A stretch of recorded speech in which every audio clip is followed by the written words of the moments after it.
অধৈর্য হবেন না, কারণ আপনার রব জানে কখন কার কোন পরিস্থিতিতে কি প্রয়োজন। তাই ভরসা রাখুন আপনার রবের উপর। আল্লাহকে ভয় করুন।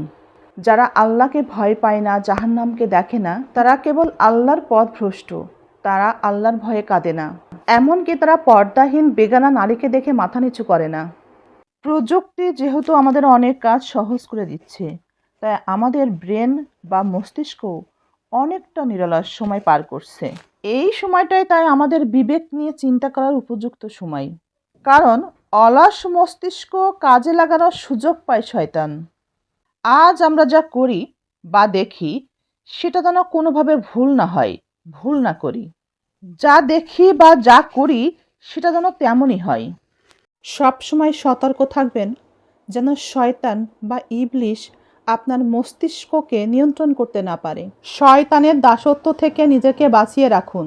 যা কিছু অসৎ, যা আপনার এবং মানুষের অনিষ্ট সাধন করে, সেই সব কাজ শয়তান আপনাকে দিয়েই ঘটাতে চেষ্টা করবে। মানুষের অনিষ্ট করলে হয়তোবা আপনি দ্রুত ধনী হয়ে উঠবেন, কিন্তু তাতে মানুষের সামনে দাঁড়াতে, এমনকি আয়নার সামনে দাঁড়িয়েও নিজের চেহারা দেখতেও আপনার লজ্জা করবে। কাছের মানুষ আপনজনের চোখে চোখ রাখতেও আপনার ভয় করবে। অসৎ সঙ্গের প্রভাব আপনাকে এতটাই প্রভাবিত করবে, আপনি চাইলেও এই জাল ছিঁড়ে কখনোই বের হতেই পারবেন না। তাই সময় থাকতেই শয়তানের প্ররোচনা থেকে নিজেকে রক্ষা করেন, সময় থাকতেই সাবধান হন।